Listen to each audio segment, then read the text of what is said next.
Hi friends, welcome to my YouTube channel. ಇದು ಮಾರ್ನಿಂಗಿಂದನೇ log start ಮಾಡ್ತಾಯಿದ್ದೀನಿ. ನನ್ನ ಮಗನಿಗೆ ರಾಗಿ ಸರಿ ಮಾಡ್ತಾಯಿದ್ದೀನಿ. ಅವನು ತಿಂಡಿಗಳು ನಾವು ತಿನ್ನೋ ತಿಂಡಿ ತಿನ್ನಲ್ಲ ಅವನು. ಹಾಗಾಗಿ ಇನ್ನೂ 1.5 ವರ್ಷ ಆದರೂ ಕೂಡ ಇನ್ನೂ ರಾಗಿ ಸರಿ ಕೊಡ್ತಾಯಿದ್ದೀನಿ. ನೋಡೋಣ ಅವ್ನು ಯಾವಾಗ ನಮ್ಮ ಊಟ ತಿಂಡಿ ಮಾಡ್ತಾನೆ ಆವಾಗ ಸ್ಟಾಪ್ ಮಾಡೋಣ ಅಂತೇಳ್ಬಿಟ್ಟು ಅಲ್ಲಿವರೆಗೂ ರಾಗಿ ಸರಿ ಕೊಡೋಣ ಅಂತೇಳ್ಬಿಟ್ಟು ನಾನು ಡಿಸೈಡ್ ಮಾಡ್ಕೊಂಡಿದ್ದೇನೆ. ಫೋರ್ಸ್ ಮಾಡೋದು ಬೇಡ, ಅವ್ನಿಗೆ ಏನು ಇಷ್ಟ ಅದನ್ನೇ ತಿನ್ನಲಿ ಅಂತೇಳ್ಬಿಟ್ಟು ಇಲ್ಲಿ ಎದ್ದು ಕೂತಿದ್ನಲ್ಲ, ಟಿ ವಿ ಆನ್ ಮಾಡಿದ್ದೆ, ಅದನ್ನು ನೋಡ್ತಾ ಇದ್ದೆ. ಸರಿ ಎಲ್ಲ ರಾಗಿ ಸರಿ ಎಲ್ಲ ತಿಂದಾದಮೇಲೆ ನಾನು ತಿಂಡಿ ಎಲ್ಲ ಆಗಿತ್ತು, ಸ್ವಲ್ಪ ಟೀ ಕುಡಿಬೇಕಿತ್ತು. ಅದು ಸ್ವಲ್ಪ ಅಭ್ಯಾಸ ಆಗಿಬಿಟ್ಟಿದೆ ಟೀ ಕುಡಿಯೋದು ಇವಾಗ. ಇಲ್ಲಾಂದರೆ ತಲೆನೋವು ಬಂದುಬಿಡುತ್ತೆ. ಅದು ಕಾಮನ್ ಎಲ್ಲರಿಗೂ ಕೂಡ, ನಾನು ಒಬ್ಳಿಗೆ ಅಂತಲ್ಲ. ಹಾಗಾಗಿ ಟೀ ಕುಡಿತಾ ಇದ್ದೆ. ಇನ್ನು ಅವನು ಸುಮ್ಮನೆ ಚೇಷ್ಟೆ ಮಾಡ್ತಾ ಇರ್ತಾನಲ್ಲ ಅಂತೇಳ್ಬಿಟ್ಟು ಸರಿ ಅಂತೇಳಿ ಅಲ್ಲಿ ಕಿತ್ಲೆನೆಲ್ಲ ಇಟ್ಟಿತ್ತು ಕವರಲ್ಲಿ, ಅದನ್ನು ತೊಗೊಂಬಂದು ಆಟ ಆಡ್ತಾ ಕೂತಿದ್ದಾನೆ. ನಾನೇನೋ ಕೇಳ್ತಾ ಇದ್ದೆ ಅವನಿಗೆ, ನಾನೇನೇನು ವರ್ಡ್ಸ್ ಹೇಳ್ತಾ ಇದ್ದೆ ಅದನ್ನೆಲ್ಲ ಹೇಳ್ತಾ ಇದ್ದ ಚೆನ್ನಾಗಿ. ಅದನ್ನು ಹಾಗೆ ವೀಡಿಯೋ ಮಾಡ್ಕೋತಾ ಇದ್ದೆ. ಯಾಕೆ ಅವನಿಗಿನ್ನ ಅವನು ಬೆಳಗ್ಗೆ ಎದ್ದ ತಕ್ಷಣ ಏನು ಸ್ನಾನ ಮಾಡಿಸಲ್ಲ. ಮುಖ ಎಲ್ಲ ತೊಳೆಸ್ಬಿಟ್ಟು ಹಾಗೆ ಸ್ವಲ್ಪ ಇರ್ತೀನಿ ಅಷ್ಟೇ. ಆಮೇಲೆ ಒಂದು ಸ್ವಲ್ಪ ರಾಗಿ ಸರಿ ಎಲ್ಲ ತಿಂದ ಅದೇ ಸ್ನಾನ ಮಾಡಿಸಿ ಫ್ರೆಶ್ ಅಪ್ ಮಾಡಿ ಮಲಗಿಸ್ಬಿಡ್ತೀನಿ. ಆಮೇಲೆ ಮಲ್ಕೋತಾನೆ, ಚೆನ್ನಾಗಿ ನಿದ್ದೆ ಮಾಡ್ತಾನೆ. ಅದಾದಮೇಲೆ ಮಧ್ಯಾಹ್ನ ಊಟಕ್ಕೆ ರೈಸು ಮತ್ತು ಬೇಳೆ ನುಗ್ಗೆಕಾಯಿ ಸಾಂಬಾರು ಮಾಡಿದ್ದೆ. ಹಾಗೆ ಮತ್ತು ಇದೊಂದು ಸ್ವಲ್ಪ ಸಲಾಡ್ ಥರ ಮಾಡಿದ್ದೆ. ಅಂದರೆ ಮೊಳಕೆ ಕಾಳು ಇತ್ತು, ಹೆಸ್ರು ಕಾಳ್ದು, ಅದನ್ನು ಹಾಕಿ ಸಲಾಡ್ ಥರ ಮಾಡಿದ್ದೆ. ಮತ್ತು ಇಲ್ಲಿ ಹೆಸ್ರುಬೇಳೆ ಪಾಯಸ. ನಾವು ಊರಿಗೆ ಹೋಗಿದ್ದೆವು ಜಾತ್ರೆಗೆ, ಮಾರಿ ಹಬ್ಬ ಅಂತ ಮಾಡ್ತಾರಲ್ಲ ಅದಕ್ಕೆ. ಅಲ್ಲಿ ನಮ್ಮ ಅಮ್ಮ ಪಾಯಸ ಎಲ್ಲ ಮಾಡಿದರು, ಅದು ಕೊಟ್ಟಿದ್ದರು. ಅದು ಬಿಸಿ ಹಾಗೆ ಇಟ್ಟಿದ್ದು ಬಂದಮೇಲೆ ಅದನ್ನು ಚೆನ್ನಾಗಿ ಬಿಸಿ ಮಾಡಿ ಇಟ್ಟಿದ್ದೆ. ಮತ್ತು ಮಧ್ಯಾಹ್ನ ಇನ್ನೊಂದು ಸಲ ಬಿಸಿ ಮಾಡಿಬಿಟ್ಟು ಊಟ ಎಲ್ಲ ಮುಗೀತು. ಇವಾಗ ಮತ್ತೆ ಈವ್ನಿಂಗೆ 4 ಗಂಟೆಗೆ ಎದ್ದ.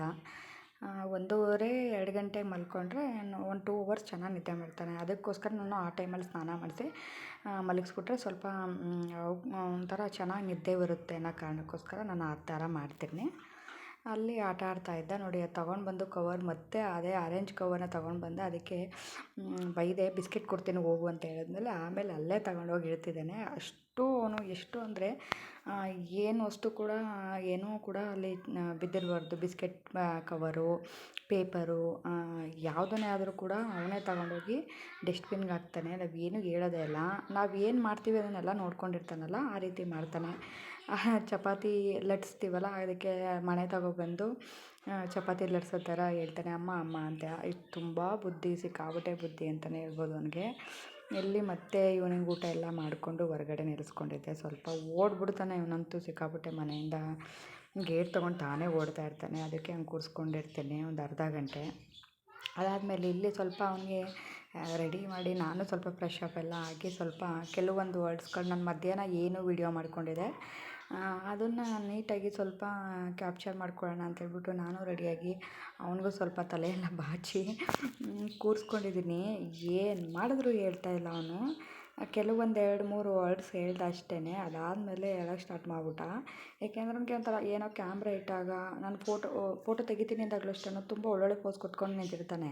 ನಾನು ಯಾವಾಗ ಮೊಬೈಲ್ನ ಕ್ಯಾಮ್ರಾ ಮಾಡ್ಕೊಂಡು ಫೋಟೋ ತೆಗಿತೀನಿ, ನಿಂತ್ಕೋ, ಹಾಗೆ ನಿಂತ್ಕೋ, ಹೀಗೆ ನಿಂತ್ಕೋ ಅಂತ ಹೇಳಿದ್ರೆ ಅವನು ನನಗೆ ಅದಕ್ಕೆ ರೆಸ್ಪಾನ್ಸೇ ಮಾಡಲ್ಲ. ಓಡ್ಬಿಡ್ತಾನೆ, ಇಲ್ಲ ಆ ಕಡೆ ತಿರ್ಕೊಬಿಡ್ತಾನೆ. ಈ ಥರ ನೋಡಲ್ಲಿ ಹೇಳ್ತಾನೆ ಇಲ್ಲ ಅವನು. ಏನು ಮಾಡಿದ್ರು ಒಂದು 3-4 ವರ್ಡ್ಸ್ ಹೇಳ್ದ ಅಷ್ಟೇ. ಅದಾದಮೇಲೆ ಆಫ್ ಮಾಡು, ತೆಗಿ, ಈ ಥರ ಅವನೇ ಆಫ್ ಮಾಡೋಕ್ಕೆ ಟ್ರೈ ಮಾಡ್ತಾನೆ. ಅಷ್ಟೂ ಇದು ನೋಡಿ, ಏನು ಮಾಡಿದ್ರು ಹೇಳ್ತಾನೆ, ನನಗೆ ಹೊಡಿತಾನೆ. ಅದು ಕೈದು ಬಳೆ ಬೇರೆ ಹಾಕ್ಬಿಟ್ಟಿರ್ತಾನೆ. ತೆಗೆದು ಮೂತಿಗೆ ಹೊಡಿತಾನೆ ಮುಖಕ್ಕೆ. ನನಗೆ ಸಿಟ್ಟು ತುಂಬ ಕೋಪ ಬಂದ್ಬಿಡುತ್ತೆ. ಒಂದೊಂದು ಸಲ ಹೊಡೆದೇ ಬಿಡಲ್ಲ ಅನ್ನೋಷ್ಟು ಕೋಪ ಬಂದ್ಬಿಡುತ್ತೆ ಅಷ್ಟು. ಏಕೆಂದರೆ ಅದು ತುಂಬ ನೋವುತ್ತೆ ಸಿಕ್ಕಾಬಿಟ್ಟೆ. ನೋಡಿ ಹೆಂಗೆ ಏನು ಟ್ರೈ ಮಾಡಿದ್ರು ಕೂಡ ಹೇಳಲ್ಲ ಅವನು. ಬಟ್ ನಾನು ಹಳೇ ವೀಡಿಯೋ ಅಲ್ಲಿ ಕಿತ್ಲೆನೆಲ್ಲ ಇಟ್ಕೊಂಡು ಆಟ ಆಡ್ತಾ ಇದ್ನಲ್ಲ, ಅದರಲ್ಲೇ ಕೂಡ ಕ್ಯಾಪ್ಚರ್ ಮಾಡ್ಕೊಂಡಿದ್ದೀನಿ. ಅದನ್ನು ಸದ್ಯದಲ್ಲೇ ಹಾಕ್ತೀನಿ. ಏಕೆಂದರೆ ಅವನು ಅದರಲ್ಲಿ ಸ್ವಲ್ಪ ಫ್ರೆಶ್ ಅಪ್ ಆಗಿಲ್ಲ, ಏನಿಲ್ಲ. ಆ ವಿಡಿಯೋ ಬೇಡ ಅಂತೇಳ್ಬಿಟ್ಟು ನಾನು ಸ್ವಲ್ಪ ಇದರಲ್ಲಿ ಚೆನ್ನಾಗಿ ಬರಲಿ ವೀಡಿಯೋಸು ಅಂತೇಳ್ಬಿಟ್ಟು ಸ್ವಲ್ಪ ರೆಡಿಯಾಗಿ ಎಲ್ಲ ಟ್ರೈ ಮಾಡಿಕೊಂಡೆ. ಬಟ್ ಏನು ಮಾಡಿದ್ರು ಅವನು ಹೇಳೋಕ್ಕೆ ರೆಡಿನೇ ಇಲ್ಲ. ಆದರೂ ಬಿಸ್ಕೆಟ್ ಕೊಡ್ತೀನಿ ಅಂತ ಹೇಳಿದ್ರು ಬಿಸ್ಕೆಟ್ ತಿನ್ಕೊಬಿಟ್ಟು ಸುಮ್ಮನೆ ಆಗ್ಬಿಡ್ತಾನೆ ಈ ಥರ. ಅದಕ್ಕೆ ನಾನು ಸುಮ್ಮನೆ ಆಗ್ಬಿಟ್ಟೆ. ಏಕೆಂದರೆ ಅಳೋಕ್ಕೆ ಸ್ಟಾರ್ಟ್ ಮಾಡಿಬಿಟ್ಟ. ನೋಡಿ ಕಚ್ಚೋಕ್ಕೆಲ್ಲ ಟ್ರೈ ಮಾಡ್ತಾನೆ. ಸಿಕ್ಕಾಬಿಟ್ಟೆ ತುಂಟ ಅಂದರೆ ತುಂಟ. ಹಾಗಾಗಿ ಏನೂ ಮಾಡೋಕ್ಕಾಗಲ್ಲ ನೋಡಿ. ಬಿಸ್ಕೆಟ್ ತಿನ್ಕೋತಾನೆ, ಹೇಳ್ತೀನಿ ಅಂತಲೇ ಅದಾದಮೇಲೆ ಹೇಳಲ್ಲ, ಇವಾಗಲೇ ಬ್ಲ್ಯಾಕ್ ಮೇಲ್ ಮಾಡೋದು. ಸರಿ ಅಂದ್ಬಿಟ್ಟು ನಾನು ಸುಮ್ಮನೆ ಆಗ್ಬಿಟ್ಟೆ, ಫೋರ್ಸ್ ಮಾಡಲಿಲ್ಲ. ಅದಾದಮೇಲೆ ಈವ್ನಿಂಗು ಪ್ಯಾಕೆಟು ತುಪ್ಪ ಇತ್ತು ನಂದಿನಿ, ಅದು ಈ ಥರ ಇನ್ನೊಂದು ಸಲ ಕಾಯಿಸ್ಬಿಟ್ಟು ಹಾಕಿದ್ರೆ ಚೆನ್ನಾಗಿರುತ್ತೆ, ಯೂಸ್ ಮಾಡೋದ್ರಿಂದ ಸಖತ್ತಾಗಿರುತ್ತೆ. ಹಾಗಾಗಿ ಇನ್ನೊಂದು ಸಲ ಕಾಯಿಸಿಟ್ಕೊಂಡು ಬಾಕ್ಸಕ್ಕೆಲ್ಲ ಹಾಕಿಟ್ಕೊಂಡೆ. ಅದಾದಮೇಲೆ ಈವ್ನಿಂಗು ನೈಟ್ ಊಟಕ್ಕೆ ರೊಟ್ಟಿ ಮಾಡಿದ್ದೆ, ಈರುಳ್ಳಿ ಮತ್ತು ಕೊತ್ತಂಬರಿ ಸೊಪ್ಪು ಅಷ್ಟೇ, ಅದು ಹಾಕಿ ರೊಟ್ಟಿ ಮಾಡಿದ್ದೆ. ಈ ಥರ ಚೆನ್ನಾಗಿರುತ್ತೆ. ನೈಟ್ ಟೈಮ್ ನಮ್ಮ ಮನೇಲಂತೂ ರೈಸ್ ತಿನ್ನೋದೇ ಇಲ್ಲ. ಏನು ತಿಂಡಿ ಬೆಳಗ್ಗೆ ಏನು ತಿಂಡಿ ಮತ್ತು ನೈಟ್ ಏನು ತಿಂಡಿ ಅನ್ನೋದ್ರಲ್ಲೇ ಜೀವನ ಕಳೆದೋಗ್ಬಿಡ್ತೀವಿ ಎಲ್ಲರೂ. ಮತ್ತು ಇದಕ್ಕೆ ರೊಟ್ಟಿಗೆ ಸಾಂಬಾರು ಇತ್ತಲ್ಲ ಮಧ್ಯಾಹ್ನದ್ದು, ಅದನ್ನೇ ಹಾಕ್ಕೊಟ್ಟೆ. ಈ ಥರ ನಮ್ಮ ಮನೇಲಿ ನಾವು ಚಟ್ನಿನೇ ಬೇಕು, ಸಾಂಬಾರೇ ಬೇಕು, ಏನು ಅದು ಬೇಕು ಇದು ಬೇಕು ಅನ್ನಲ್ಲ. ಬಟ್ ತಿಂಡಿ ಆಗಿರ್ಬೇಕು ಅಷ್ಟೇ. ರೈಸ್ ತಿನ್ನೋಕೆ ಇಷ್ಟಪಡಲ್ಲ. ಮಧ್ಯಾಹ್ನ ತಿಂದಿರ್ತಾರಲ್ಲ ಅಷ್ಟೇ.